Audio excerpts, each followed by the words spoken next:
Hello friends, आप देख रहे हैं पीसी इंस्टीट्यूट। आज हम लोग स्टार्ट करने जा रहे हैं क्लास 12 का फिजिकल केमिस्ट्री। देखिए, क्लास 12 का ऑर्गेनिक ऑलरेडी अपलोडेड है। इन लेक्चर के साथ साथ इन टेक्स्ट का क्वेश्चन, एग्जाम्पल और एक्सरसाइज का क्वेश्चन यानी कंप्लीट एनसीईआरटी अपलोडेड है। इन ऑर्गेनिक भी अपलोड कर चुके हैं, डी&एफ ब्लॉक कोऑर्डिनेशन कंपाउंड। बचा क्या था? Physical chemistry. यानी अब हम लोग एक बहुत ही अच्छे तरीके से जिस टाइप से हम लोग ऑर्गेनिक पढ़े, एक एक क्वेश्चन को सॉल्व किए, यहाँ पे भी हम लोग करेंगे। थ्योरी पढ़ेंगे, इंटेक्स, एग्जाम्पल और एक्सरसाइज का क्वेश्चन को सॉल्व करेंगे। तो आज हम लोग क्या स्टार्ट करेंगे? सॉल्यूशन स्टार्ट करेंगे, जो क्लास 12 का फिजिकल का फर्स्ट चैप्टर है और क्लास 12 का ये फर्स्ट चैप्टर है। पढ़ने का तरीका क्या होगा? एनसीईआरटी टॉपिक वाइज पढ़ते हुए चलेंगे। तो आज के कंटेंट में हम लोग क्या पढ़ने जा रहे हैं? कंटेंट मेरा क्या होगा? मेन कंटेंट होगा कंसंट्रेशन टर्म, यानी W/W, V/V, W/V, ppm, molarity, molality, mole fraction और थोड़ा सा नॉर्मलिटी के बारे में भी देखेंगे। तो लर्निंग आउटकम क्या होगा? आज के लेक्चर से हम क्या सीखेंगे? आपका एक्सरसाइज का क्वेश्चन 1 to 9, 26, 28, 29, 30 आसानी से सॉल्व होगा। इन टेक्स्ट क्वेश्चन 1 to 5 और एग्जाम्पल 1 to 3 सॉल्व होगा। और यहां पे हम लोग नीट का प्रीवियस ईयर क्वेश्चन को सॉल्व करते हुए चलेंगे, कुछ कुछ क्वेश्चन को सॉल्व करेंगे। तो चलिए बिना देर के स्टार्ट करते हैं। सॉल्यूशन होता क्या है? सॉल्यूशन, आपके घर पे गेस्ट आया, क्या हम लोग देते हैं? कोल्ड ड्रिंक ले आए, कॉफ़ी दिए, टी दिए, चाय दिए, ये सब सॉल्यूशन तो ही है। सॉल्यूशन का एक बहुत ही इंपॉर्टेंट रोल प्ले होता है अपने लाइफ में।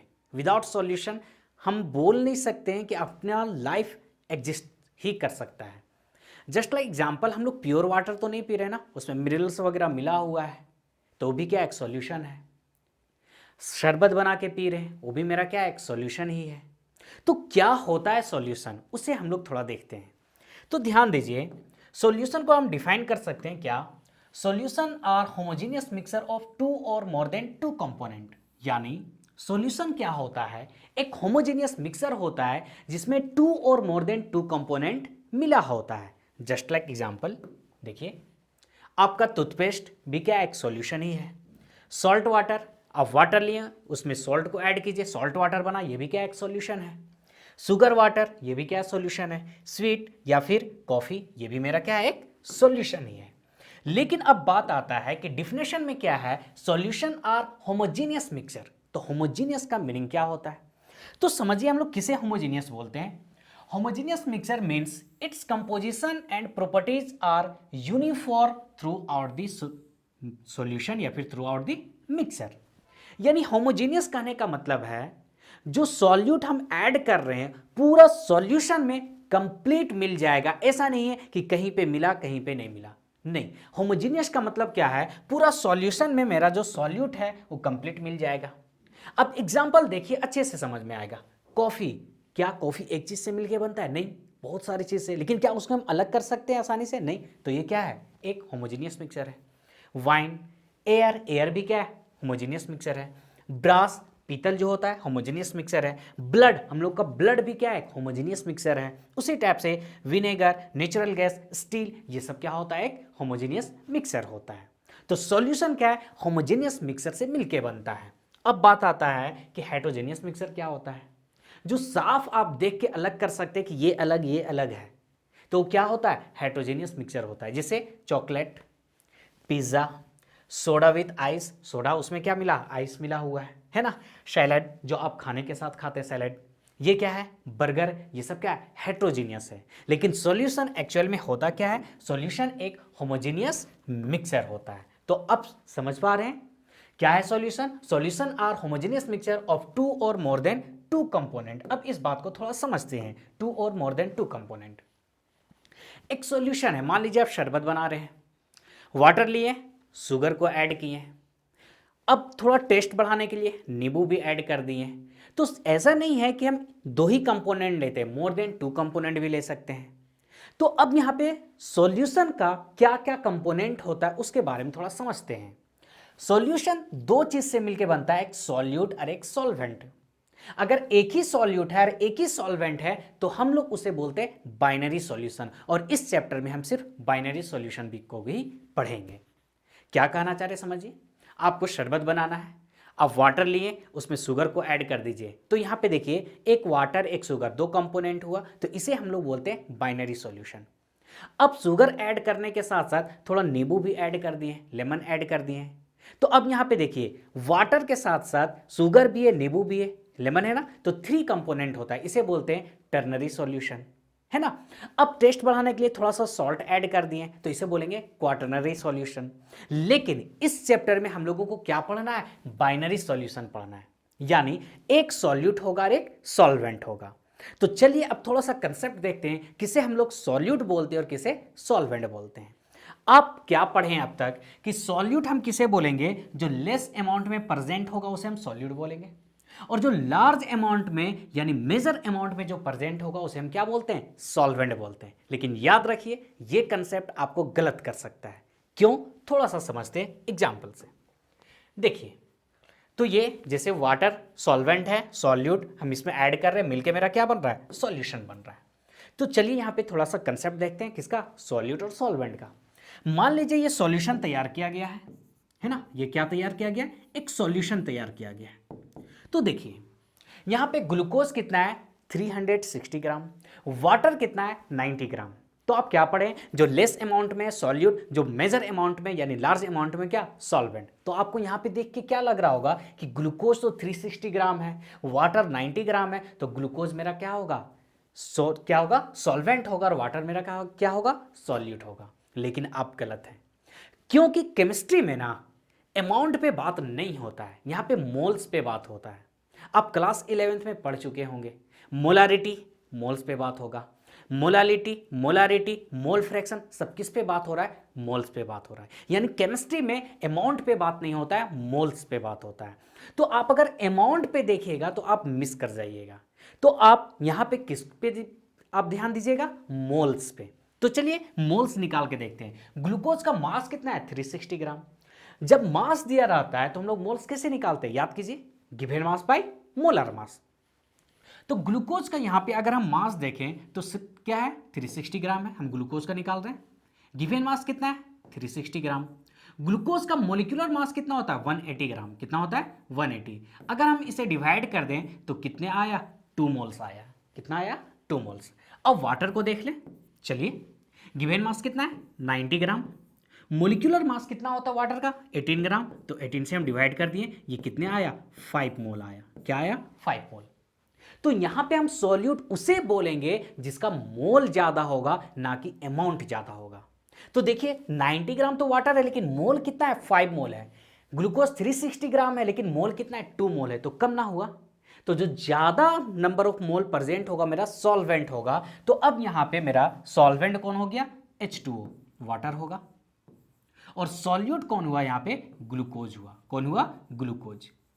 तो एक कंसेप्ट आप यहां से दिमाग में बैठा लीजिए, क्या, कि हम सॉल्यूट किसे बोलेंगे, सॉल्यूट हम बोलेंगे जो लेस नंबर ऑफ मोल होगा, सॉल्वेंट हम किसे बोलेंगे जो लार्ज नंबर ऑफ मोल होगा, यानी मेजर नंबर ऑफ मोल होगा। ठीक है, तो ये कंसेप्ट आप याद रखिए, कभी कंफ्यूज नहीं कीजिएगा। लेकिन आपके माइंड में एक क्वेश्चन आ रहा होगा, हम समझ सकते हैं, क्या, कि अगर सॉल्यूट भी 1 मोल है और सॉल्वेंट भी 1 मोल है, तब क्या करेंगे। तो अब उस केस में हम देखेंगे किसका फिजिकल प्रॉपर्टीज मेंटेन कर रहा है। समझ पा रहे हैं क्या बोलना चाह रहे हैं, समझिए। वाटर लिक्विड स्टेट में है ना, शुगर सॉलिड स्टेट में है। जब हम शुगर को वाटर में ऐड कर रहे हैं तो अब पूरा जो सॉल्यूशन मिला मेरा, उसका फिजिकल स्टेट क्या है, लिक्विड है। क्या है, लिक्विड। वाटर पहले भी लिक्विड है, सॉल्यूशन भी लिक्विड है। लेकिन शुगर पहले सॉलिड था, क्या आप दिख रहा है सॉलिड सॉल्यूशन में, नहीं ना दिख रहा है। तो यानी शुगर अपना सॉलिड से लिक्विड में कन्वर्ट हो गया, यानी फिजिकल स्टेट को मेंटेन नहीं कर पाया। और वाटर पहले भी लिक्विड था और सॉल्यूशन भी लिक्विड है, दैट मीन्स जो अपना फिजिकल प्रॉपर्टी को मेंटेन करेगा उसे हम क्या बोलेंगे, सॉल्वेंट बोलेंगे। क्या बोलेंगे, सॉल्वेंट बोलेंगे। समझ पा रहे हैं। तो इस टाइप से हम बोल सकते हैं कि सॉल्वेंट कौन होगा, जो अपना फिजिकल प्रॉपर्टी को मेंटेन करेगा। तो थोड़ा डिफरेंस देख लेते हैं सॉल्वेंट और सॉल्यूट में। तो देखिए यहां पे सॉल्वेंट किसे बोलेंगे, आप पढ़ चुके हैं, मेजर अमाउंट में प्रेजेंट होगा, यानी जो मेजर मोल होगा, जिसका मोल ज्यादा होगा। सॉल्यूट किसे बोलेंगे? प्रेजेंट इन लेसर अमाउंट, जो लेस मोल में होगा। या फिर अभी बताएं, एक तरीका क्या है, which maintain its physical state in solution, है ना, जो अपना फिजिकल स्टेट को मेंटेन कर रहा। वाटर लिक्विड में था, सॉल्यूशन में भी लिक्विड है। शुगर सॉलिड में था, लेकिन उसमें जब हम सॉल्यूशन बनाए तो शुगर पानी में मिल गया, यानी अपना फिजिकल प्रॉपर्टी जो सॉलिड स्टेट था वो क्या हो गया, खो गया। That means which does not maintain its physical property, physical state, उसे हम क्या बोलेंगे? सॉल्यूट बोलेंगे। वाटर पहले भी दिख रहा था, अब भी दिख रहा है, यानी फिजिकल कंपोनेंट जो होगा मेरा क्या होगा? सॉल्वेंट होगा। शुगर तो दिख रहा था, सॉल्यूशन में क्या शुगर दिख रहा है? नहीं ना, तो जो इनविजिबल कंपोनेंट होगा उसे हम क्या बोलेंगे? सॉल्यूट बोलेंगे। सॉल्यूशन में जो इनविजिबल कंपोनेंट होगा उसे हम क्या बोलेंगे? सॉल्यूट बोलेंगे। तो इतना कंसेप्ट काफी है सॉल्यूट और सॉल्वेंट को समझने के लिए, है ना। अब ज्यादा कंफ्यूज कर रहे हैं तो वाटर एक यूनिवर्सल, है ना, यूनिवर्सल सॉल्वेंट होता है ना, तो जब देखिएगा नंबर ऑफ मोल वगैरह अगर इक्वल आ जा रहा है तो वहां पे वाटर को क्या मान लीजिए? सॉल्वेंट मान लीजिएगा। तो ये थोड़ा कंसेप्ट था किसके बीच में? सॉल्यूट और सॉल्वेंट के बीच में। तो अब हम लोग आते हैं टाइप ऑफ सॉल्यूशन। क्या टाइप ऑफ सॉल्यूशन? देखिए, सॉल्यूशन सॉलिड सॉल्यूशन भी हो सकता है, लिक्विड सॉल्यूशन भी हो सकता है और गैसियस सॉल्यूशन भी हो सकता है। तो उसे हम कैसे पहचानेंगे? देखिए, लिक्विड सॉल्यूशन किसे बोलेंगे? जब मेरा सॉल्वेंट क्या होगा? लिक्विड होगा, है ना, और सॉल्यूट चेंज करेगा। सॉलिड सॉल्यूशन किसे बोलेंगे? जब मेरा सॉल्वेंट क्या होगा? सॉलिड होगा। और गैसियस सॉल्यूशन किसे बोलेंगे? जब मेरा सॉल्वेंट क्या होगा? गैस होगा। तो इस टाइप से टोटल 9 टाइप का मेरे पास सॉल्यूशन है। तो चलिए थोड़ा सा यहाँ पे डिस्कस करते हैं। देखिए, जब गैस मेरा क्या है? सॉल्यूट मेरा क्या है? गैस है। और सॉल्वेंट क्या है? लिक्विड है ना। तो यहां पे गैस को किस में डिजोल्व किया जा रहा है? लिक्विड में। तो ये क्या होगा? लिक्विड सॉल्यूशन होगा। तो गैस किस में है? लिक्विड में। तो एग्जांपल क्या होगा? ऑक्सीजन डिजोल्व इन H2O, है ना। ऑक्सीजन तो डिजोल्व होता है ना वाटर में। अब पूरा एक्वाटिक लाइफ इस पे डिपेंड कर रहा है। अब जो पानी में फिश रह रहा है, जो और जीव जंतु जो पानी में रह रहे हैं, वो जिंदा कैसे है? उसको भी तो ऑक्सीजन चाहिए। तो वहां पे ऑक्सीजन डिजोल्व होता है। तो गैस इन लिक्विड भी क्या है? लिक्विड सॉल्यूशन है। आइए, लिक्विड इन लिक्विड, लिक्विड और लिक्विड, यानी लिक्विड लिक्विड में डिजोल्व है, तो यहां पे ethanol dissolve in water example हो गया। सॉलिड लिक्विड में डिजोल्व है, हम लोग जो शरबत बनाते हैं, सिंपल सा एग्जांपल है ना, तो ग्लूकोज डिजोल्व इन वाटर। तो ये क्या था? लिक्विड सॉल्यूशन था। तो यहां पे अभी आप समझिए हम क्या बोले कि इस चैप्टर में हम बाइनरी सॉल्यूशन के बारे में पढ़ेंगे। किसके बारे में? बाइनरी सॉल्यूशन के बारे में। और यहां सॉल्यूशन हम देख रहे हैं 3 टाइप्स का है, लिक्विड सॉल्यूशन, सॉलिड सॉल्यूशन और गैसियस सॉल्यूशन। लेकिन यहां पे इस चैप्टर में जो हम सिर्फ और सिर्फ यहां पे डिस्कस करेंगे, किसके बारे में? लिक्विड सॉल्यूशन के बारे में। किसके बारे में? Liquid solution. यानी पूरा चैप्टर में हम किसके बारे में पढ़ेंगे? Liquid solution. जब गैस लिक्विड में डिजोल्व होगा तो यहां पे आएगा हेनरीज लॉ, और जब लिक्विड लिक्विड में डिजोल्व आएगा तो आएगा रॉल्स लॉ, और जब सॉलिड लिक्विड में डिजोल्व होगा तब आएगा कोलिगेटिव प्रॉपर्टीज। तो इसी में चैप्टर मेरा खत्म हो जाएगा। यानी मेनली इस चैप्टर में डिस्कस हम क्या पढ़ेंगे? बाइनरी सॉल्यूशन, एक सॉल्यूट एक सॉल्वेंट, और उनमें से जो 9 टाइप का सॉल्यूशन है या 3 टाइप इनमें बोले, लिक्विड सॉलिड और गैसेस, तो सिर्फ लिक्विड सॉल्यूशन के बारे में पढ़ेंगे। तो चलिए थोड़ा देखते हैं सॉलिड सॉल्यूशन। जब गैस सॉलिड में डिजोल्व होगा उसे हम क्या बोलेंगे? Solid solution. आइए, gas dissolve in solid, example क्या है? Solution of H2 in platinum. यानी यहां पे क्या होता है, जब हम लोग यूज करते हैं H2 गैस को, प्लेटिनियम के ऊपर क्या होता है? आके जम जाता, बैठ जाता है, तो ये मेरा क्या हुआ? गैस इन सॉलिड हुआ। आइए, लिक्विड इन सॉलिड, ये थोड़ा इंपॉर्टेंट हो जाता है, ध्यान दीजिएगा। क्या? लिक्विड इन सॉलिड, एग्जाम्पल क्या है? Amalgam of Hg with sodium. यहां पे समझिए क्या होता है। अमलगम हम जानते हैं क्या है? मेटल लिक्विड स्टेट में है। जब उस पर हम सोडियम, जब उसको सोडियम के साथ मिलाएंगे तो उसके अंदर पूरा मिल जाएगा। और ये एग्जाम्पल क्या है? सॉलिड सॉल्यूशन का है। ये आपके नीट एग्जाम में पूछा हुआ क्वेश्चन है, ध्यान दीजिएगा। तो लिक्विड इन सॉलिड का एग्जाम्पल क्या है? Amalgam with sodium. अमलगम किसे बोलते हैं? एक ऐसा आप एलॉय ले लीजिए जिसमें एक आपका मर्क्यूरी Hg होगा ही होगा, दूसरा कोई भी मेटल होगा, metal non metal dozen metal, एक लेकिन आपका Hg रहेगा ही रहेगा। ठीक है। सॉलिड इन सॉलिड क्या है? Copper dissolve in gold. जितने हमारे घर में अम्मी लोग, सिस्टर लोग जो भी यूज करती है गोल्ड, वो तो गोल्ड एक्चुअल में कितने होता है? 24 कैरेट का। लेकिन जो ज्वेलरी बनाया जाता है 22 कैरेट का बनाया जाता है, उसमें कॉपर मिक्स किया जाता है ताकि उसको थोड़ा हार्ड बनाया जा सके। तो किसका एग्जांपल है? Solid in solid. आइए, gas in gas, mixture of O2 and N2। जैसे एयर में क्या होता है, बहुत सारा है ना गैसेस है, तो ये किसका, गैस इन गैस। अब यहाँ पे थोड़ा एग्जांपल पे ध्यान दीजिए, mixer of O2 and N2। अब ऑक्सीजन का परसेंटेज कितना है, N2 का परसेंटेज कितना है, N2 78%, बहुत ज्यादा है ना। तो इस केस में मेरा O2 क्या होगा, सॉल्यूट हो जाएगा और N2 क्या होगा, सॉल्वेंट होगा। क्या होगा, सॉल्वेंट होगा। आइए, liquid in gas, chloroform mixed with nitrogen gas, ये एग्जांपल हो गया। सॉलिड किसमें डिजॉल्व है, गैस में, ग्लूकोज डिजॉल्व इन किसमें, H2O में। H2O यहां पे गैस ले लीजिए। तो ये कुछ था एग्जाम्पल, है ना, ज्यादा इंपॉर्टेंट नहीं है, ये ज्यादा इंपॉर्टेंट होता है लिक्विड इन सॉलिड, क्या, Hg विथ सोडियम। तो ये थोड़ा आप ध्यान दीजिएगा। चलिए, अब इस चैप्टर का मेन थीम पे आते हैं, कंसंट्रेशन टर्म। क्या होता है कंसंट्रेशन, कुछ नहीं है। पापा को मम्मी के डांट का, पापा को कभी सुने मम्मी को डांटते हुए, क्या, कि कितना नमक डाल दिए सब्जी में, या फिर पापा बड़ी सिस्टर को डांटते हुए सुने होंगे। तब कंसंट्रेशन तो ही है, लेकिन वहाँ पे कंसंट्रेशन ना बोल के बोला जाता है आप सब्जी में सॉल्ट ज़्यादा ऐड कर दिए। तो ज़्यादा ऐड कर दिए यानी पूरा जो मिक्स बन के तैयार हुआ उसमें कंसंट्रेशन क्या, सॉल्ट का ज़्यादा हो गया, वही चीज़ तो है। तो कंसंट्रेशन कुछ नहीं है, ध्यान दीजिए क्या है, the amount of solute dissolve पर लीटर वॉल्यूम ऑफ सॉल्यूशन और इन पर KG weight of solvent is called concentration.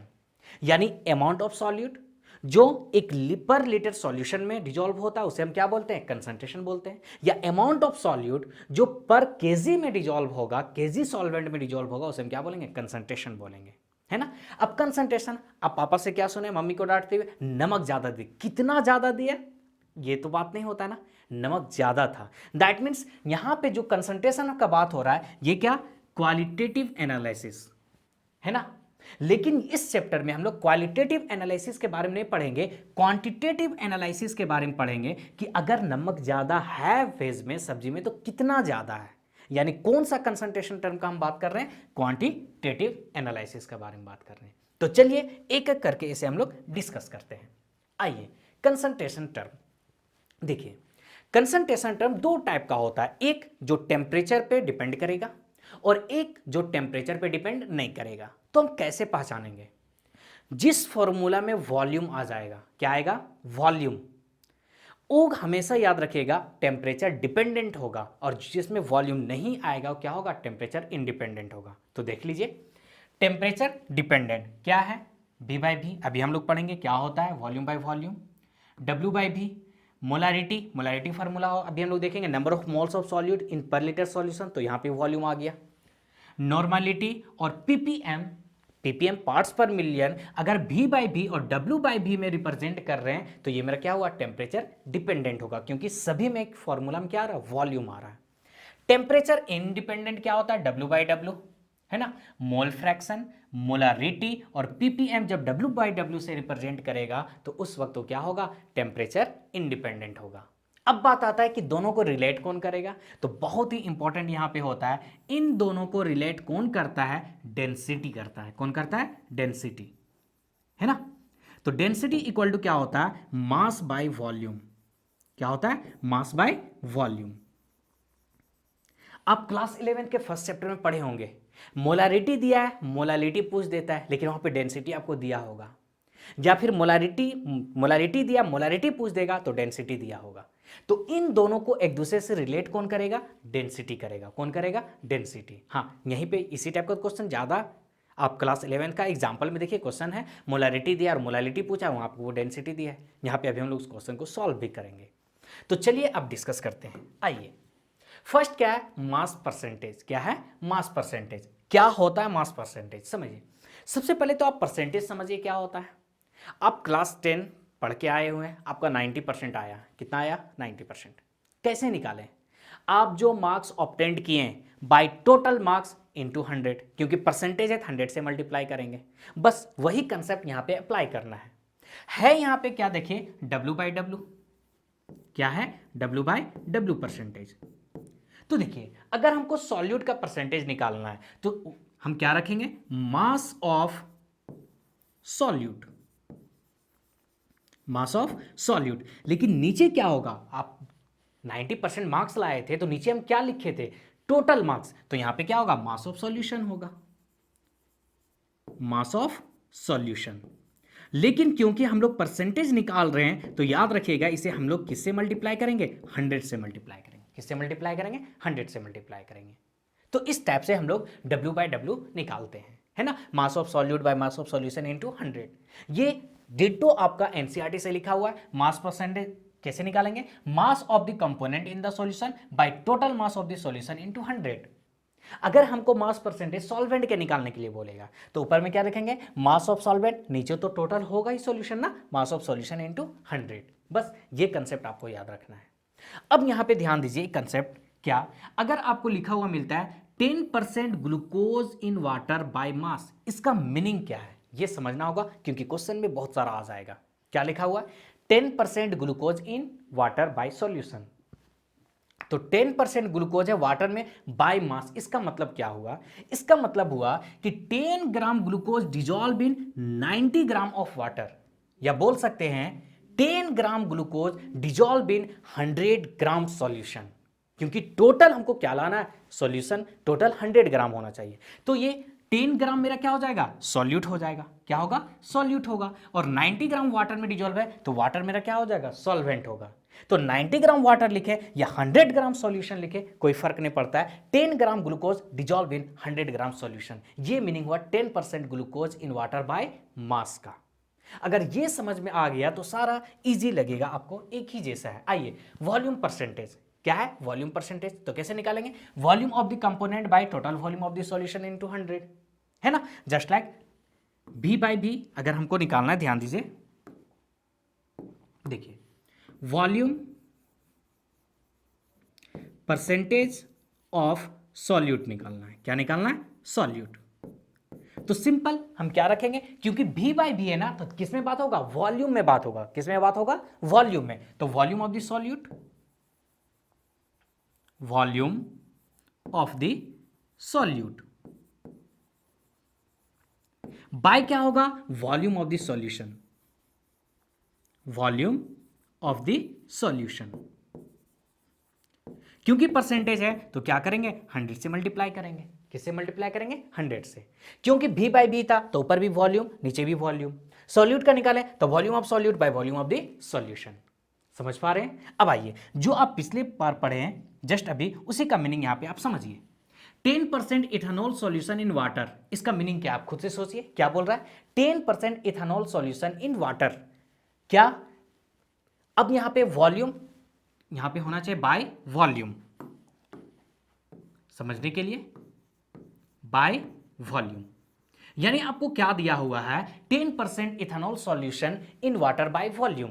तो इसका मीनिंग क्या होगा कि 10 ml इथेनॉल डिजॉल्व है 100 ml सॉल्यूशन में, या फिर बोल सकते हैं 10 ml क्या, ethanol dissolve in 90 ml water. अगर सॉल्यूशन में सॉल्वेंट क्या है नहीं मालूम है तो याद रखिए वहां पे आप वाटर आसानी से ले सकते हैं, कभी गलत नहीं होगा। अगर नहीं दिया है तो सॉल्वेंट क्या लेंगे, वाटर लेंगे। तो देखिए क्या लिखा हुआ है, 10 ml of ethanol is dissolved in total volume of the solution in 100 ml, है ना।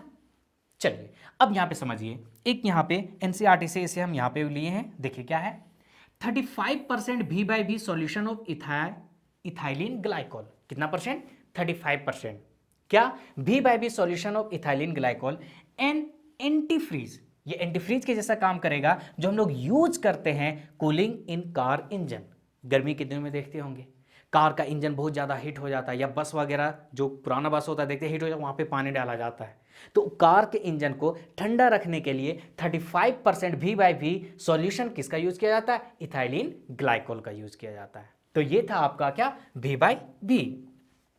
आइए मास बाय मास परसेंटेज, है ना, मास बाय वॉल्यूम, सॉरी क्या, मास बाय वॉल्यूम। तो सिंपल सा फंडा यहां पे अगर हमको निकालना, ध्यान दीजिए, निकालना है मास परसेंटेज ऑफ सॉल्यूट, या फिर इसे हम स्टेप से लिखते हैं, दिया हुआ है 20% W बाय V। इसका मीनिंग क्या होगा, कि अब यहां पे देखिए W लिखा है यानी मास में, और नीचे क्या है वॉल्यूम, यानी 20 gram solute dissolve in 100 ml solution. नीचे वॉल्यूम है तो वॉल्यूम बात करेंगे, ऊपर मास है तो मास पे बात करेंगे, है ना। और ये ज्यादा कहां पे यूज होता है, मेडिसिन में यूज होता है ना। हम लोग देखते हैं ना, लिखा रहता है ये कंपोजिशन है, वहां पे और लिखा रहता है 10% W/V, यानी 10 जो मेडिसिन है एक्चुअल में कितना है 10% है, और जो और सारा 90 ml है वो मेरा आप क्या है वाटर है, लिक्विड है या अदर सॉल्यूशन। लेकिन एक्चुअल में जो मेडिसिन क्या होता है 10%, अगर 10% W/V लिखा हुआ है तो ये कंपोजिशन ज्यादा कहां पे यूज होता है, मेडिसिन में यूज होता है। आइए अब समझिए, कभी कभी क्या होगा, परसेंटेज तो दे देगा लेकिन क्या दिया है W/W, W/V, V/V ये नहीं मालूम होगा। तो उस केस में हम क्या करेंगे, ये पॉइंट आपको हमेशा याद रखेगा, if nothing is mention in the question, अगर क्वेश्चन में कुछ मेंशन नहीं है तो हमको लेना है परसेंटेज W/W कब, जब मोलालिटी बोलेगा, और अदर केस में किसी में भी हम लोग क्या लेंगे W/V लेंगे इन अदर केस। तो ये आपको बहुत ही हेल्प करेगा कब, जब W/V है या V/V है, W/W नहीं दिया रहेगा तो तब आप इसे यूज कर सकते हैं। मोलालिटी निकालने के लिए बोलेगा W/W लेंगे, अदर हर एक केस में क्या लेंगे W/V लेंगे। ठीक है, चलिए अब इसी पे एक क्वेश्चन को सॉल्व करते हैं। तो ध्यान दीजिए क्या है आपका question, 30 gram glucose is dissolve in 90 gram water, find percentage W/V, है ना। इफ डेंसिटी ऑफ सॉल्यूशन कितना है 1.2 ग्राम पर ml। तो सबसे पहले गिवन डेटा पर ध्यान दीजिए, क्या लिखा हुआ है 30 gram glucose dissolve in 90 gram water, यानी ग्लूकोज मेरा क्या है सॉल्यूट है, वाटर मेरा क्या है सॉल्वेंट है, डिजॉल्व किया गया है। हम लोग को निकालना W/V, जबकि डेंसिटी दिया हुआ है सॉल्यूशन का कितना 1.2 ग्राम। तो पहले आप क्वेश्चन को समझिए, निकालना क्या है W/V। इसका मतलब W यानी मास ऑफ सॉल्यूट, नीचे क्या होना चाहिए V है वॉल्यूम, तो वॉल्यूम ऑफ सॉल्यूशन इनटू 100। तो हम लोग को क्या चाहिए, मास ऑफ सॉल्यूट चाहिए, और क्या चाहिए वॉल्यूम ऑफ द सॉल्यूशन चाहिए। तो चलिए आप क्वेश्चन को देखते हैं। 30 ग्राम ग्लूकोज है, यानी मास ऑफ सॉल्यूट मेरा कितना हो गया 30 ग्राम हो गया, कितना 30 ग्राम। 90 ग्राम में डिजोल्व कर रहा है, 90 ग्राम वाटर में डिजोल्व कर रहा है ना, तो मास ऑफ सॉल्वेंट कितना हो गया 90 ग्राम, कितना हो गया 90 ग्राम। एक सॉल्यूशन क्या होता है मास of solute plus mass of solvent, यानी दोनों को ऐड कर देंगे तो कितना आ गया 120 ग्राम। ये क्या निकला मास ऑफ सॉल्यूशन। लेकिन हम लोगों को चाहिए क्या वॉल्यूम ऑफ द सॉल्यूशन चाहिए, क्या चाहिए वॉल्यूम ऑफ द सॉल्यूशन। तो डेंसिटी दिया हुआ है, हम लोग जानते हैं डेंसिटी इक्वल टू क्या होता है मास बाय वॉल्यूम, क्या होता है मास बाय वॉल्यूम। तो यहां से अगर हम वॉल्यूम निकाल लें, क्या निकाल लें वॉल्यूम, तो क्या हो जाएगा formula mass by density, mass by density. तो वॉल्यूम अगर हम सॉल्यूशन का निकाल रहे हैं तो मास भी सॉल्यूशन का रखेंगे, डेंसिटी भी किसका रखेंगे सॉल्यूशन का रखेंगे। तो मास यहां पे हम निकाल चुके हैं, कितना है 120, डेंसिटी कितना है 1.2। इस पॉइंट को अगर हम हटा दें, देखिए इस पॉइंट को अगर हटा दें तो यहां पे क्या होगा 10 हो जाएगा। अब 12 से 12 कट गया है ना, तो वॉल्यूम कितना आया 100 ml आया, कितना आया 100 ml। अब आइए W/V निकाल देते हैं। क्या होता है W/V, mass of solute by volume of the solution. Mass of solute कितना है 30 ग्राम, वॉल्यूम ऑफ द सॉल्यूशन कितना निकला 100 निकला। परसेंटेज निकालना है तो 100 से तो मल्टीप्लाई करेंगे ही करेंगे, ये कट गया तो दैट मीन्स कितना निकला 30%, कितना निकला 30% निकला। तो इस टाइप से आप इजी से क्वेश्चन बना सकते हैं, कोई फर्क नहीं पड़ता है। आइए नेक्स्ट, पार्ट्स पर मिलियन। ये नाम थोड़ा अजीब है लेकिन कुछ नहीं है। आप परसेंटेज 100 में निकालते हैं, पार्ट्स पर मिलियन मिलियन में निकालेंगे, यानी 10⁶ में निकालेंगे। तो क्या होता है सबसे पहले उसे थोड़ा देख लेते हैं हम लोग, ध्यान दीजिए क्या है weight of solute in gram present in 10⁶ ग्राम।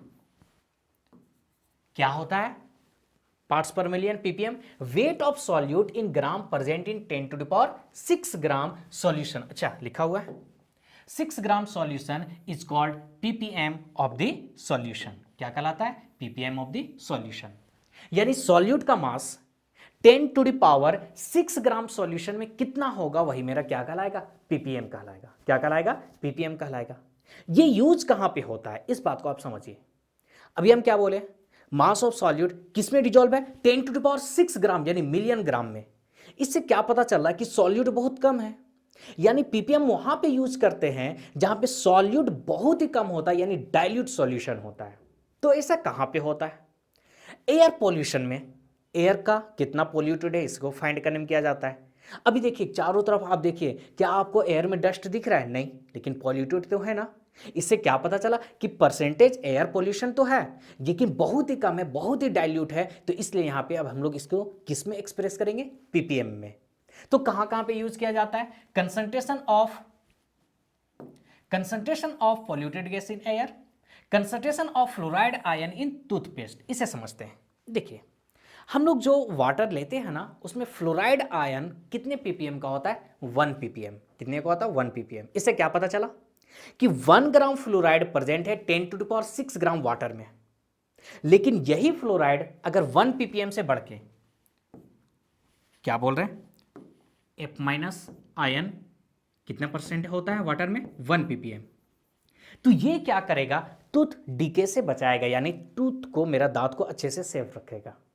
लेकिन यही जब फ्लोराइड आयन बढ़ जाएगा 1.5 पीपीएम बन जाए, 1.5 पीपीएम, तो यही फ्लोराइड आयन अब टूथ डीके स्टार्ट कर देगा, यानी दांत को नुकसान करेगा। तो देख रहे कितना इंपॉर्टेंट होता है ये सब।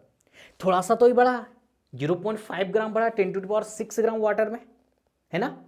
लेकिन ये थोड़ा नहीं है, ये टूथ डीके में यहां पे हेल्प, ये क्या करेगा, टूथ को बचाएगा, दांत को। और ये 1.5 हो गया तो टूथ डीके स्टार्ट हो जाएगा।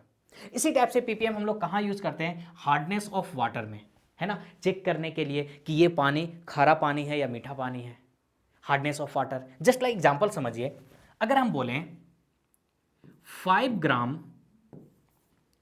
कैल्शियम, है ना, हार्ड वाटर कैल्शियम प्रेजेंट होता है ना, 5 ग्राम calcium present in 10⁶ gram water, present in 10⁶ gram water. कितना, 5 ग्राम calcium present in 10⁶ gram water. तो इस केस में हम बोल सकते हैं कि कैल्शियम के कारण वाटर में हार्डनेस कितना है, 5 पीपीएम है। कितना है, 5 पीपीएम। क्यों, क्योंकि ये 5 ग्राम किस में प्रेजेंट है, 10⁶ में। और जब 10⁶ में प्रेजेंट होता है उसे हम लोग किस से रिप्रेजेंट करते हैं, पार्ट्स पर मिलियन से रिप्रेजेंट करते हैं। अब उम्मीद करते हैं पार्ट्स पर मिलियन का आपका कंसेप्ट क्लियर हो गया होगा। कुछ नहीं करना है, जैसे आप परसेंटेज निकालते थे 100 से मल्टीप्लाई करते थे, पार्ट्स पर मिलियन में 10⁶ से मल्टीप्लाई करना है, बस यही डिफरेंस है। और जैसे आप परसेंटेज निकालते सेम उसी टाइप से करते थे। आइए क्वेश्चन को सॉल्व करते हैं तो ज़्यादा समझ में आएगा। देखिए पहले पीपीएम का फॉर्मूला देख लीजिए, क्या होता है, numbers of parts of the component by total numbers parts of all component of the solution into 10⁶। बस जैसे परसेंटेज निकालते थे, जिसका निकालना है उसके मास को रखेंगे, बाय टोटल मास को रखेंगे, लेकिन परसेंटेज में 100 से मल्टीप्लाई करते थे, यहाँ पे 10⁶ से मल्टीप्लाई करेंगे। तो देखिए एक क्वेश्चन आपके सामने है, क्या है, 500 gram sample of toothpaste contain 0.02 gram fluoride ion, the concentration of ion is, आपसे पूछ रहा है कितना कंसंट्रेशन आयन का है। तो आप यहां पे ध्यान दीजिए, 5 ग्राम सैंपल यानी मास ऑफ सॉल्यूशन कितना आ गया, मास ऑफ सॉल्यूशन, ध्यान दीजिए, मास ऑफ सॉल्यूशन कितना दिया हुआ है, 500 ग्राम, है ना। अब देखिए जो जिस कंपोनेंट का हमको निकालना है वो कितना है, 0.02, तो मास ऑफ फ्लोराइड आयंस कितना दिया हुआ है, 0.002 ग्राम। तो समझिए कहां सॉल्यूशन का मास 500 ग्राम है, उसमें जो फ्लोराइड आयन 0.02 ग्राम है, तो देखिए कितना डाइल्यूट है, बहुत कम है ना। दैट मींस ये पता चल रहा है कि पीपीएम यूज करेंगे, और आपका ऑप्शन में भी क्या है, पीपीएम है। तो चलिए निकालते हैं, पीपीएम क्या होता है, जिसका पीपीएम निकालना उसके मास को एबव में रखिए, क्या है 0.02 बाय मास ऑफ सॉल्यूशन कितना है, 500 है, कितना है 500 इंटू क्या करेंगे 10⁶, ये हो गया। तो चलिए कैलकुलेट करके देखते हैं। आइए इस पॉइंट को अगर हम हटा दें 2/500, नीचे क्या हो जाएगा 1000 हो जाएगा ना, कितना 1000, और ये मेरा क्या है 10⁶। तो ध्यान दीजिए 3, ध्यान दीजिए ये 30 और ये 20, 50 हुआ ना, या 6 है तो ये कट जाएगा, एक 10 तो बचेगा ना। आइए अब यहाँ पे ऊपर मेरे पास क्या आ गया 2 × 10 20, और नीचे मेरे पास क्या है 5 है। अब डिवाइड कर दीजिए, कितना आया 4 ppm, कितना है 4 ppm, यानी आपका ऑप्शन क्या होगा बी सही होगा। तो इस टाइप से देख रहे कितना इजी से हम लोग ppm भी निकाल सकते हैं। क्या किए, जिसका निकालना था उसका mass by total mass, percentage में 100 से मल्टीप्लाई करते हैं, यहाँ पे 10⁶ से मल्टीप्लाई कर दिया, बस यही तो है, कोई दिक्कत। चलिए नेक्स्ट आता है मोल फ्रैक्शन। क्या होता है मोल फ्रैक्शन, देखिए अगर आपको नंबर ऑफ मोल्स निकालने आता हो, कैसे निकालते हैं moles, given mass by molar mass, यानी मास से भी निकाल सकते हैं, वॉल्यूम से भी निकाल सकते हैं, नंबर ऑफ पार्टिकल मॉलिक्यूल से भी निकाल सकते हैं। जनरली इस चैप्टर में आपको दिया रहेगा मास से निकालने के लिए। तो मोल निकालने का क्या फार्मूला होता है, ध्यान दीजिए, अगर हम बात करें मोल क्या होता है, given mass by molar mass, molar mass, यही तो होता है मोल निकालने का फॉर्मूला। तो अब समझिए मोल फ्रैक्शन होता क्या है। मोल फ्रैक्शन कुछ नहीं है, नंबर ऑफ मोल का रेशियो है। क्या होता है, number of moles of the component, जिसका मोल फ्रैक्शन निकालना हो, by total number of moles of the component. तो देखिए डिफिनेशन क्या लिखा हुआ है इसका, the ratio of the number of moles of one component of the solution to the total number of moles of all the component in the solution. आइए example से समझते हैं। सॉल्यूट को हम बी मान रहे हैं, सॉल्वेंट को ए मान रहे हैं। सिर्फ इस लेक्चर में नहीं, इस पूरे चैप्टर में हम जो मानेंगे, सॉल्यूट को बी मानेंगे और सॉल्वेंट को क्या मानेंगे, ए मानेंगे। मान लेते हैं moles of solute NB, moles को क्या चीज से रिप्रेजेंट करते हैं, एन से रिप्रेजेंट करते हैं। क्या चीज से, एन से रिप्रेजेंट करते हैं। तो समझिए मोल्स ऑफ सॉल्यूट क्या हुआ NB, मोल्स ऑफ सॉल्वेंट क्या हुआ Na हुआ। अगर हमको मोल फ्रैक्शन निकालना है तो इसको काई पढ़ते हैं, लेकिन एक्स से रिप्रेजेंट करते हैं, लेकिन एक्चुअली में होता क्या, क्या ही होता है। तो चलिए एक्स से बात करते हैं। अगर हम लोगों को यहां पे निकालना है मोल फ्रैक्शन किसका, ए का, किसका मोल फ्रैक्शन ए का, तो जिसका मोल फ्रैक्शन निकालना है उसके नंबर ऑफ मोल को एबव में रखिए Na, बाय क्या लिखेंगे टोटल नंबर ऑफ मोल्स, क्योंकि बाइनरी सॉल्यूशन है, दो ही है, तो दो मेरा क्या होगा number of moles of Na plus number of moles of B NB। तो इस टाइप से मोल फ्रैक्शन आसानी से निकल सकता है। तो ये है क्या, रेशियो ही तो है। अगर हम लोगों को निकालने के लिए बोलेगा मोल फ्रैक्शन B का निकालिए, किसका, B का निकालिए, तो क्या करेंगे, B का बोला है ना, तो number of moles of B by number of moles of A plus number of moles of B। इस टाइप से आसानी से मोल फ्रैक्शन निकाल सकते हैं। तो देख रहे हैं मोल्स अगर आपको आ रहा है तो मोल फ्रैक्शन आसानी से निकल सकता है। अब इसके बारे में, मोल फ्रैक्शन के बारे में कुछ बातों पे ध्यान दीजिए। क्या है, सबसे पहली बात, ऊपर भी मोल है नीचे भी मोल है, मोल मोल कट गया, यानी इसका कोई यूनिट नहीं होता है। तो पहला कंसेप्ट क्या है, मोल फ्रैक्शन यूनिटलेस होता है, इसको कोई यूनिट नहीं होता है। अब जब भी मोल फ्रैक्शन किसी एक का निकालिएगा, है ना, जब भी मोल फ्रैक्शन किसी एक का निकालिएगा तो हमेशा इसका वैल्यू क्या आएगा, 0 से 1 के बीच में आएगा, यानी 0 से छोटा नहीं आएगा और 1 से बड़ा भी नहीं आएगा, किसी एक का। तो मोल फ्रैक्शन का वैल्यू 0 to 1 के बीच में लाई करेगा। और टोटल मोल फ्रैक्शन हमेशा किसके इक्वल होगा, 1 के इक्वल, यानी हम बोल सकते हैं क्या, XA प्लस XB का वैल्यू कितना आएगा, 1 आएगा, क्योंकि यहाँ पे दो ही है मोल फ्रैक्शन, A और B है। तो टोटल मोल फ्रैक्शन हमेशा क्या होता है, 1 होता है। चलिए नेक्स्ट स्लाइड पे चलते हैं। इसी बात को यहाँ पे लिखा हुआ है, थोड़ा ध्यान दीजिए, इट इज यूनिटलेस क्वांटिटी, क्योंकि क्या है, एक रेशियो है, मोल मोल कट जाएगा तो कोई यूनिट नहीं होगा, है ना। Sum of all the mole fraction is unity, इसी चीज को तो बता रहे हैं कि यहाँ पे दो XA XB, अगर यहाँ XC भी रहता, यहाँ पे अगर दो कंपोनेंट, समझिए सॉल्वेंट हमेशा एक ही रहता है, सॉल्यूट 2 more than 2 हो सकता है, लेकिन सॉल्वेंट हमेशा एक होता है। तो यहाँ पे अगर C भी होता है सॉल्यूट में, तो यहाँ पे लिखते हैं XA plus XB plus XC equal to 1, यानी टोटल मोल फ्रैक्शन हमेशा कितना आता है, 1 आता है। Sum of the mole fraction is unity. It is temperature independent quantity, ये तो बता चुके हैं, है ना, क्योंकि फॉर्मूला में क्या कहीं पे वॉल्यूम आ रहा है, कहीं नहीं आ रहा है ना। टेम्परेचर पे डिपेंड कौन करेगा, जिसके फॉर्मूला में वॉल्यूम आएगा। ठीक है, चलिए आइए अब इस पे थोड़ा एक क्वेश्चन कर लेते हैं, क्योंकि क्वेश्चन करने से बहुत ज़्यादा कंसेप्ट क्लियर होता है, आसानी से बनता है। आइए, a mixture has 3 mole A, 2 mole B, 5 mole C, mole fraction of A, B and C। यहाँ पे क्या दिया हुआ ध्यान दीजिए, 3 मोल ऑफ A, तो Na, A का मोल कितना है 3 है, 2 मोल ऑफ B यानी B का मोल कितना है 2 है, और C का मोल कितना है 5 है, और इससे मिलके एक सॉल्यूशन बनाया गया। तो चलिए निकालते हैं मोल फ्रैक्शन, अगर ए का निकालना है, किसका, ए का, तो अभी बताएं जिसका मोल फ्रैक्शन निकालना उसका मोल फ्रैक्शन को क्या, नंबर ऑफ मोल को एबव में रखिए बाय टोटल नंबर ऑफ मोल। तो चलिए इसे सॉल्व करते हैं, ध्यान दीजिए, नंबर ऑफ मोल्स ऑफ ए कितना है 3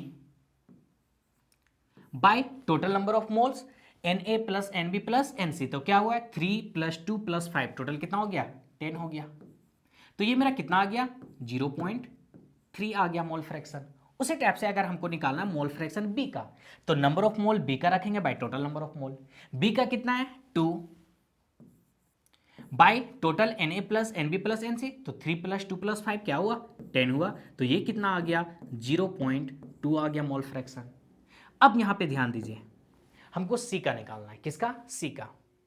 तो ध्यान दीजिए, अभी हम आपको क्या बताएं, mole fraction, total mole fraction क्या होता है 1 होता है, तो XA plus XB plus XC, 3 ही है तो टोटल वैल्यू हमेशा क्या होगा 1 ही होगा ना। XC का क्या होगा, तो 1 माइनस, हम बोल सकते हैं ये इधर आएगा क्या होगा XA प्लस XB। तो निकाल के देखते क्या ये फॉर्मूला सही होता है, 1 माइनस XA मेरे पास कितना आया 0.3, है ना 0.3, XB कितना आया 0.2। अब इसे हम सॉल्व करेंगे तो कितना आएगा 0.5 आया, कितना आया 0.5, क्या मोल फ्रैक्शन ऑफ सी। तो इससे भी हम निकाल सकते हैं, नहीं तो चलिए हम जो फॉर्मूला है उससे भी निकाल के देख लेते हैं, क्या दोनों टैली करता है, यही चेक करने का मेरा मकसद था। तो mole fraction number of moles of C कितना है 5, तो क्या हुआ 5, टोटल नंबर ऑफ मोल कितना है 10, तो ये भी आप देख लीजिए कितना आया 0.5 आया, कितना आया 0.5, तो इससे भी कितना आया 0.5। समझ पा रहे हैं, तो इस स्टेप से मोल फ्रैक्शन आसानी से निकल सकता है। तो मेरा ऑप्शन क्या होगा ABC का 0.3, 0.2, 0.5, 0.3, 0.2, 0.5, यानी ऑप्शन नंबर डी मेरा सही आंसर हुआ। समझ पा रहे हैं, तो हम लोग ने क्या देखा, परसेंटेज देखे, ppm देखे और मोल फ्रैक्शन देखे। दो और इंपॉर्टेंट यहां पे कंसंट्रेशन टर्म आता है, मोलारिटी, मोलालिटी। देखिए जब आयुपेक डिसाइड नहीं हुआ था तो पहले कंसंट्रेशन W/W, W/V, B/V से निकाला जाता था, लेकिन जब आयुपेक आ गया तब कंसंट्रेशन टर्म हम लोग मोलारिटी, मोलालिटी के थ्रू निकालने लगे। तो क्या होता है मोलारिटी, देखिए नाम सुन के बहुत कंफ्यूजन है, लेकिन एक्चुअल में कुछ नहीं है। क्या है मोलारिटी, कितना नंबर ऑफ मोल सॉल्यूट पर लीटर सॉल्यूशन में प्रेजेंट है उसे तो मोलारिटी बोलते हैं। क्या बोल रहे हैं, ध्यान दीजिए, कितना number of moles of solute पर लीटर सॉल्यूशन में जो प्रेजेंट है वही मेरा क्या होगा मोलारिटी होगा। तो देखिए डिफिनेशन को, मोलारिटी क्या होता है, is defined as number of moles of solute dissolve in 1 litre of the solution, यानी number of moles of solute कितने लीटर सॉल्यूशन में डिसॉल्व है उसे हम क्या बोलते हैं मोलारिटी बोलते हैं, जिसे रिप्रेजेंट करते हैं कैपिटल M से, किससे, कैपिटल M से। तो चलिए यहां पे देखते हैं, तो मोलारिटी इक्वल टू मेरे पास क्या आया, थोड़ा सा ध्यान दीजिए, number of moles of solute N से रिप्रेजेंट करते हैं मोल को, और सॉल्यूट को क्या B से, किससे, B से, बाय क्या लिखेंगे वॉल्यूम ऑफ द सॉल्यूशन, लेकिन ये वॉल्यूम किस में होना चाहिए, लीटर में होना चाहिए। तो आपके पास एक ये मेरा फॉर्मूला बन के तैयार होगा, सिंपल, ये आप याद रखिए, है ना, क्या, number of moles of solute by volume solution in litre. कभी कभी जब वॉल्यूम मिलीलीटर में दिया रहेगा तो उसको लीटर में कन्वर्ट करेंगे 1000 से डिवाइड करके, तो क्या होगा मोलारिटी, देखिए capital M equal to number of moles of solute, लेकिन जब वॉल्यूम अगर मिलीलीटर में दिया है, किस में दिया है, मिलीलीटर में दिया है, तो 1000 से डिवाइड करेंगे, यानी ये 1000 मेरा क्या ऊपर में चला जाएगा, ये हुआ, तो ये भी फॉर्मूला बन जाएगा मेरा, है ना मोलारिटी का। कभी कभी क्या होगा, सॉल्यूट का मास दिया रहेगा, तो मोल्स कैसे निकालते हैं, गिवन मास बाय मोलर मास, तो उससे भी हम बना सकते हैं, ध्यान दीजिए। तो m equal to number of moles क्या, given mass by molar mass, given mass of solute यानी WB by mass of solute यानी MB। ये MB क्या रिप्रेजेंट कर रहा है, molar mass of solute. W by क्या रिप्रेजेंट कर रहा है, गिवन मास ऑफ सॉल्यूट। अब फार्मूला दे दीजिए, क्या है 1000, और नीचे मेरे पास क्या है वॉल्यूम, लेकिन वॉल्यूम किस में है, ml में है, किस में है, ml में। तो ये भी फार्मूला बन के तैयार हुआ। तो इस टाइप से समझ पा रहे हैं, मेन मेरा formula number of moles of solute by volume in litre, इसी से ये डिराइव हो गया, इसी से ये डिराइव हो गया, है ना। अगर हम यूनिट का बात कर लेते हैं, छोड़ा किस पे, मोलरिटी का, क्या यूनिट पे, क्या होता है यूनिट, तो समझिए यहां क्या है मोल, नीचे क्या है वॉल्यूम, वॉल्यूम का मेजरमेंट किस में, लीटर में, तो इसका यूनिट क्या हो जाएगा, मोल पर लीटर। या कभी कभी कैपिटल M सिर्फ लिखा रहेगा तो आपको समझना होगा ये किसका बात कर रहा है, मोलैरिटी का बात कर रहा है, किसका बात कर रहा है, मोलैरिटी का। इस पे आते, इस पे क्वेश्चन आता है, थोड़ा सा ध्यान दीजिए। अगर लिखा हुआ है 3 कैपिटल M HCl, इसका मीनिंग क्या है, तो कैपिटल M यानी मोलैरिटी दिया हुआ है, तो 3 कैपिटल M HCl इसका क्या मीनिंग होगा, इसका मीनिंग होगा कि 3 mole of HCl, 3 mole of HCl dissolve है, किसमें डिजॉल्व है, 1 लीटर सॉल्यूशन में, 1 लीटर सॉल्यूशन में। ये इसका मीनिंग होता है, ध्यान दीजिएगा इस बात पे।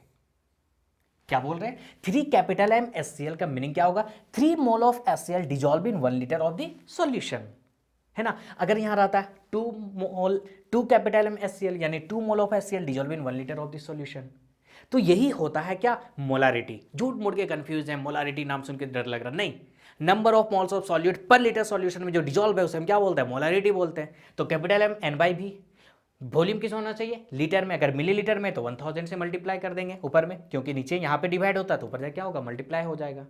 तो इस टाइप से ये फार्मूला यूज होता है, क्वेश्चन बनाने में ये फार्मूला बहुत ज़्यादा यूज होता है। तो चलिए एक क्वेश्चन कर लेते हैं इस पर हम लोग।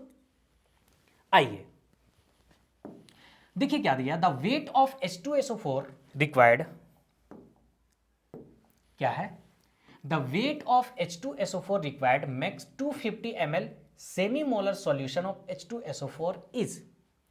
क्वेश्चन को समझिए, वेट ऑफ H2SO4 बोल रहा है कितना ग्राम H2SO4 चाहिए, क्या करने के लिए, 250 ml यानी वॉल्यूम 250 ml दिया है, हमको मोलारिटी बनाना है सेमी मोलर सॉल्यूशन।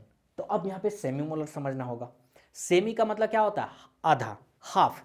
देखिए इस टाइप का आपको लैंग्वेज मिल सकता है, सेमी यानी 1/2, डेसी बोलेगा तो 1/10, सेंटी बोलेगा तो 1/100, मिली बोलेगा तो 1/1000, यानी मोलारिटी भी आपको दिया हुआ है सेमी मोलर यानी 1/2 कैपिटल M। तो गिवन डेटा आपके पास क्या क्या है उस बात को थोड़ा समझिए। सॉल्यूट क्या दिया हुआ है, H2SO4। जब सॉल्यूट H2SO4 है तो अब सॉल्यूट का मोलर मास निकाल लेते हैं, क्या होता है, कैसे निकालते हैं, थोड़ा सा समझिए। हाइड्रोजन का मोलर मास कितना, 1, कितने हाइड्रोजन है, 2, प्लस सल्फर का कितना होता है, 32, ऑक्सीजन का कितना होता है, 16, कितने ऑक्सीजन है, 4 से मल्टीप्लाई कर देंगे। इसे पूरा आप सॉल्व कीजिएगा तो आपका कितना आएगा, 98 ग्राम आएगा। समझ पा रहे हैं। आइए वॉल्यूम ऑफ सॉल्यूशन कितना दिया है, 250 ml, कितना, 250 ml, 250 ml। मोलैरिटी कितना दिया, सेमी मोलर यानी 1/2। आपको W भी निकालना है, W भी मेरा क्या है, मास ऑफ सॉल्यूट, क्या है, मास ऑफ सॉल्यूट। तो चलिए मोलैरिटी का फॉर्मूला यूज करते हैं, आसानी से बनाते, कोई फर्क नहीं पड़ता, कोई बड़ा चीज नहीं है ना। चलिए क्या होता है मोलैरिटी, आइए देखते हैं। मोलैरिटी हम सिंपल फॉर्मूला लिखेंगे, क्या, नंबर ऑफ मोल्स ऑफ किसका, सॉल्यूट, सॉल्यूट को B से रिप्रेजेंट करेंगे, bye volume of solution in litre, bye volume of solution in litre. ये फार्मूला मेन फार्मूला, इसे याद होना चाहिए।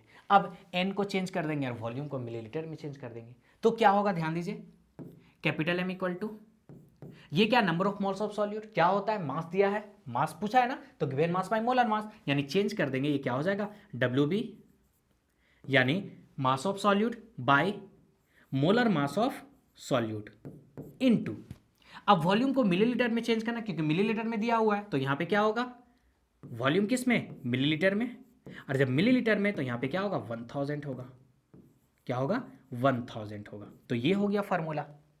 तो लेकिन निकालना क्या है, मास ऑफ सॉल्यूट WB निकालना है। तो देखिए WB इक्वल टू, डायरेक्ट आ जाते हैं, क्या होगा WB इक्वल टू, ये इधर जाके क्या होगा, मल्टीप्लाई हो जाएगा, तो molarity into molar mass of the solute MB into volume by क्या हो जाएगा 1000। तो चलिए मोलरिटी कितना दिया है 1/2,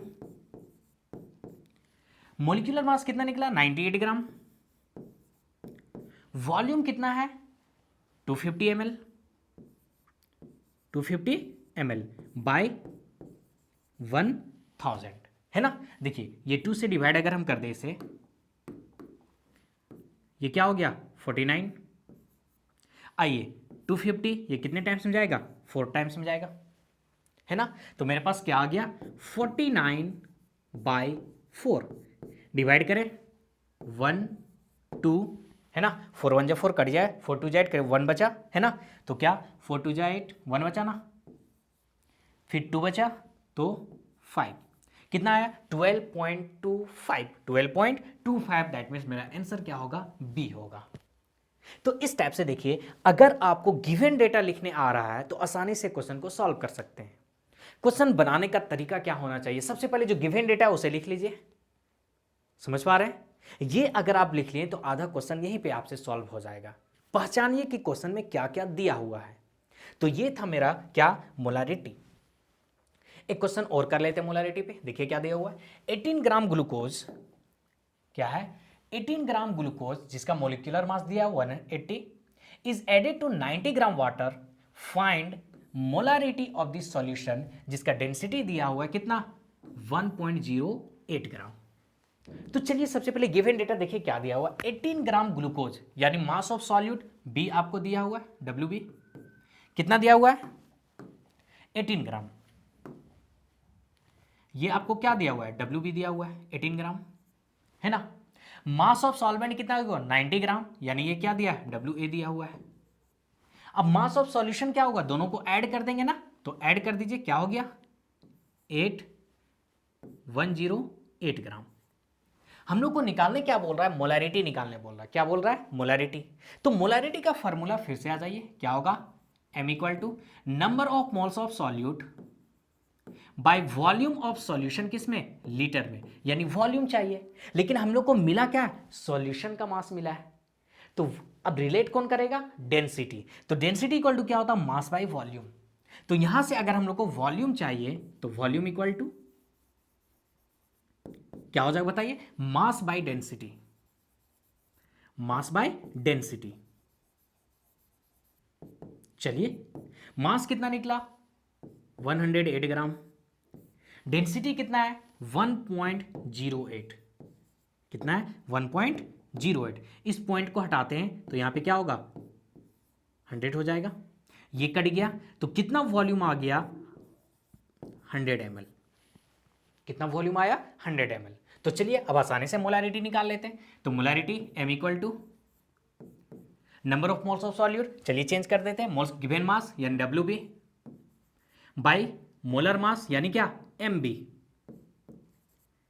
वॉल्यूम इन लीटर ml कर देते हैं यहां पे, जब ml होगा तो ऊपर क्या होगा 1000।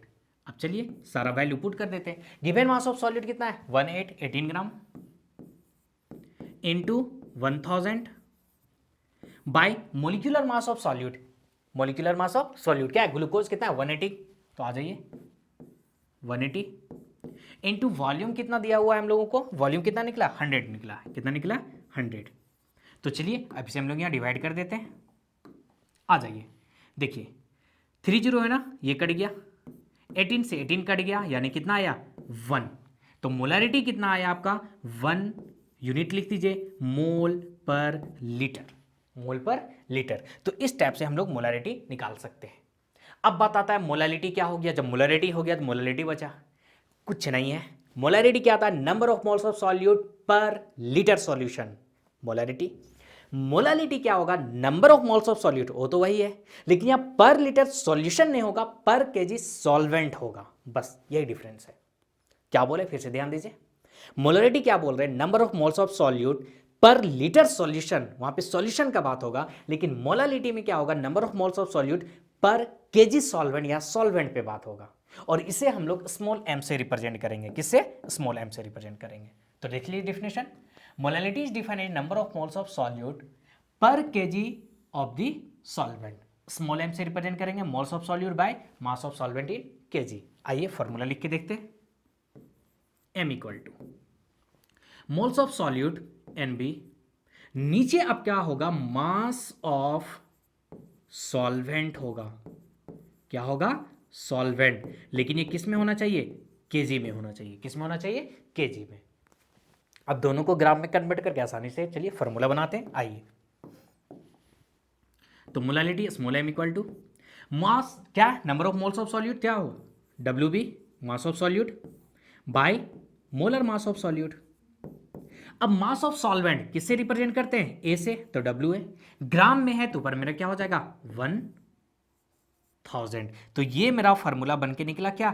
मोलालिटी का। किसका? मोलालिटी का हो गया। समझ पा रहे हैं? तो मेन फॉर्मूला याद रखिए, उससे आसानी से ड्राइव हो जाएगा। यूनिट पे थोड़ा बात कर लेते हैं। चलिए, यूनिट तो क्या है यहां पे देखिए, ऊपर में क्या मोल्स है तो लिख देंगे मोल्स, नीचे क्या सॉल्वेंट इन केजी, जब ये ऊपर जाएगा तो क्या होगा? पर केजी होगा। क्या होगा? पर केजी। तो ये मोल पर केजी, या तो फिर कभी कभी सिंपल इसको लिखते स्मॉल एम ओनली, है ना। तो याद रखिएगा, कभी कभी स्मॉल एम लिखा रहेगा यानी आपको क्या दिया है? मोलालिटी दिया है। कैपिटल एम लिखा रहेगा तो क्या दिया? मोलारिटी दिया है। क्या दिया है? मोलारिटी। तो ये यूनिट हो गया। अब आइए इसका भी मीनिंग थोड़ा सा समझते हैं। अगर मान लीजिए दिया हुआ है स्मॉल एम, 3 स्मॉल एम, उसी चीज को हम लोग लिखते हैं। यहां पे क्या लिखे? देखिए 3 कैपिटल एम लिखे थे ना समझने के लिए, 3 कैपिटल एम। आइए 3 स्मॉल एम HCl अगर ये दिया हुआ, इसका मीनिंग क्या है अब बताइए। यहां पे 3 स्मॉल एम HCl, तो कुछ नहीं है, यहां पे ध्यान दीजिए, इसका क्या मीनिंग होगा कि 3 मोल HCl, 3 मोल HCl डिजॉल्व है किसमें? 1 kg सॉल्वेंट में। किसमें? 1 kg सॉल्वेंट में। तो ये मीनिंग भी आपको आना चाहिए, ये क्वेश्चन में आपको मिलेगा कहीं ना कहीं। तो 3 स्मॉल एम HCl यानी 3 mole of HCl dissolve in 1 kg solvent, और 3 कैपिटल एम मतलब 3 mole of HCl dissolve in 1 litre solvent. तो स्मॉल एम और कैपिटल एम का मीनिंग समझना होगा। समझ पा रहे हैं? मोलारिटी को मोलल बोल देंगे, कभी कभी ये भी वर्ड यूज करेगा। खैर क्वेश्चन पे आएंगे तो देखेंगे। तो ये आपका था क्या? मोलालिटी। आइए एक क्वेश्चन को सॉल्व करते हैं। ये क्वेश्चन हम कहां से लिए हैं आप देखिएगा, ये क्वेश्चन हम क्लास 11th का एग्जांपल से लिए हुए हैं। क्या है? The density of 3 capital M solution NaCl is 1.25 gram ml। Calculate molality of the solution. अभी आपको हम बताए थे ना कि अगर 3 कैपिटल मोलारिटी दिया है तो क्या पूछ दिया? मोलालिटी। जब भी ऐसा केस देगा तो डेंसिटी आपको जरूर देगा, क्योंकि एक टेम्परेचर डिपेंडेंट है, टेम्परेचर इंडिपेंडेंट है, तो डेंसिटी ही रिलेट करेगा। ये क्वेश्चन आपका NCERT क्लास 11th के एग्जाम्पल से लिए हैं।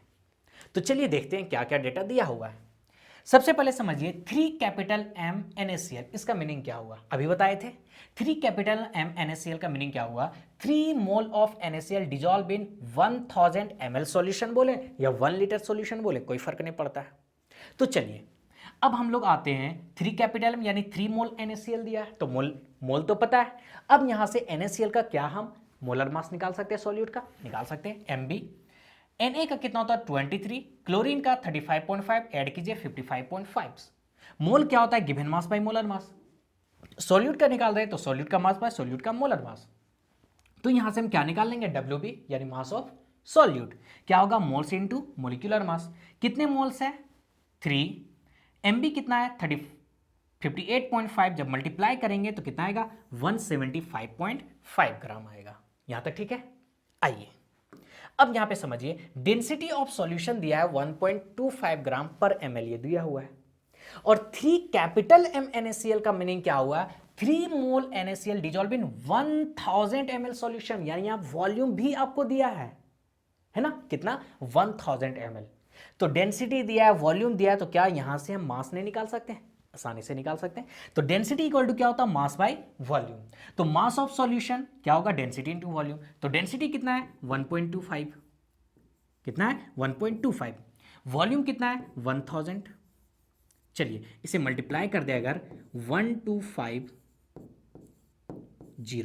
ये आ गया मास ऑफ सॉल्यूशन। है क्या निकालना, क्या मोलालिटी। मोलालिटी क्या होता है, मास ऑफ सॉल्वेंट होता है, यानी हमको डब्ल्यू भी निकालना है। क्या निकालना है, डब्ल्यू बी। तो मास ऑफ सॉल्वेंट क्या होगा, मास ऑफ सॉल्यूशन 125 माइनस अगर कर दें मास ऑफ सॉल्यूट, तो मास ऑफ सॉल्यूट मेरा कितना निकला हुआ है 175.5। चलिए इसे सॉल्व करते हैं, कितना आएगा ये 5.1,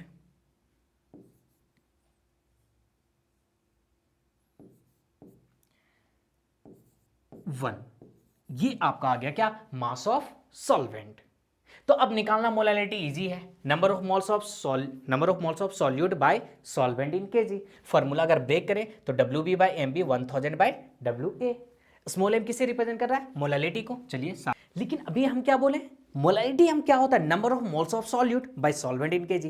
तो मोल्स ऑफ सॉल्यूट तो 3 मोल दिया हुआ है ना, तो ये फॉर्मूला को हम क्यों यूज करेंगे, क्योंकि ध्यान दीजिए ये क्या है, given mass by molar mass, यानी क्या, number of moles of solute, यानी मोलालिटी हम डायरेक्ट यही फॉर्मूला यूज करेंगे, N B 1000 by mass of solvent. ये तो ज्यादा इजी होगा ना, क्योंकि नंबर ऑफ मोल्स कितना है 3 दिया हुआ है, उसी को डायरेक्ट यूज कर लेते हैं। तो आइए 3 इंटू 1000 बाय कितना है 1074.5, तो ये मेरा कितना आ गया 3000 बाय 1074.5। ये आपका काम है करने का, है ना। इसे हम कैलकुलेटर में यूज कर लेते हैं। आइए, हाँ देखिए किया हुआ है, 3000 डिवाइडेड बाय 1074.5 क्या आता है 2.79 आएगा। क्या आएगा 2.79, यूनिट क्या हो जाएगा मोल पर केजी। तो ये मेरा हो गया क्या मोलालिटी। तो देख रहे हैं मोलालिटी दिया था, मोलालिटी निकालना है। लेकिन आप नीट का एग्जाम दीजिएगा, जेई का एग्जाम दीजिएगा, क्या इतना लंबा प्रोसेस कीजिएगा, नहीं। तो अब यहां पे हम क्या करेंगे, तो एक रिलेशन होता है जो आप यूज कर सकते हैं, मोलालिटी इक्वल टू होता है 1000 into molarity by 1000 into density minus molarity into क्या एम बी, यानी मोलर मास ऑफ सॉल्यूट।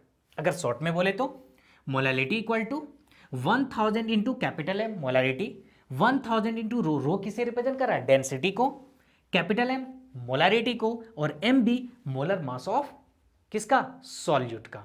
तो ये फार्मूला से आप सेम क्वेश्चन सारा डेटा पुट करके बनाइएगा, आपका सेम आंसर आएगा। ये आप पे छोड़ते हैं, आप कमेंट में बताइए कि ये क्वेश्चन आपसे बना इस फार्मूला से या नहीं बना।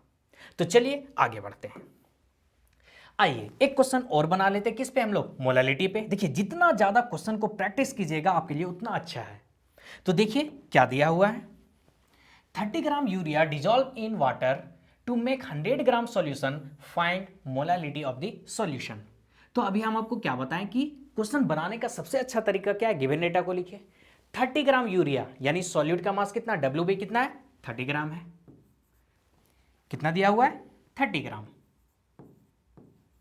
अब ध्यान दीजिए, टू मेक 100 ग्राम सॉल्यूशन, यानी सॉल्यूशन का मास कितना है 100 ग्राम दिया हुआ है, कितना 100 ग्राम। निकालना क्या है मोलालिटी, मोलालिटी में तो मास ऑफ सॉल्वेंट चाहिए ना। तो सॉल्यूशन में सॉल्यूट का मास को सब्ट्रैक्ट कर देंगे, 100 माइनस 30 कितना आ गया 70 ग्राम। ये हो गया मास ऑफ सॉल्वेंट। तो आइए मोलालिटी क्या होता है, given mass of solute by molar mass of solute 1000 by W है ना। आइए निकालते हैं। तो मास ऑफ सॉल्यूट कितना है 30 into 1000 bye molar mass of urea. Urea देखिए क्या होता है NH2 CO NH2 ये होता है, और इसका मोलिकुलर मास आएगा 60 ग्राम। आप निकाल के देखिएगा कितना आएगा 60। तो 60 इंटू डब्ल्यू ए, क्या डब्ल्यू ए किसका मास है सॉल्वेंट का, तो कितना है 70 है, तो ये 70 हो गया। आइए इसको डिवाइड कर देते हैं, ये 2 टाइम्स में कट गया, एक जीरो से ये भी कट गया, 2 से डिवाइड कर दिए कितने 50 टाइम्स में, तो कितना आ गया m इक्वल टू 50/7। आप कैलकुलेट कर लीजिएगा, मोल पर केजी। क्या है? मोल पर केजी। तो ये था मोलालिटी। देखिए नॉर्मलिटी आपके सॉल्यूशन चैप्टर में तो नहीं दिया है, लेकिन नीट वगैरह जेई बनाइएगा तो वहाँ पे मिल जाएगा। तो थोड़ा सा पेशेंस रखिए, 5 मिनट में इसे हम अच्छे से समझा के खत्म कर देंगे। क्या है मोलालिटी? क्या होता है? Number of equivalent of solute in per litre of the solution, volume of the solution. नहीं समझ में आया? Number of equivalent of solute by volume of solution in litre, ये भी नहीं समझ में आया? कोई बात नहीं, ये फॉर्मूला आप याद रखिए मोलालिटी नॉर्मलिटी का। क्या? n इक्वल टू क्या? WB, क्या? मास of solvent, sorry solute, molar mass of solute into n factor by volume, किसमें? लीटर में। यहां एक नया टर्म आ गया n फैक्टर। क्या होता है n फैक्टर? ये फॉर्मूला तो याद हो जाएगा, इजी है ना। n फैक्टर देखिए क्या होता है, एक एसिड जितना H प्लस देगा उसके लिए n फैक्टर हो जाएगा। जस्ट लाइक एग्जांपल H2SO4, इसे आप ब्रेक कर दीजिए, क्या होगा बताइए? 2H प्लस SO4 2 माइनस, तो कितने H प्लस आयन मिला? 2 ना, तो इसका n फैक्टर क्या हो जाएगा? 2 हो जाएगा। इस टाइप से एसिड में निकाल लेंगे।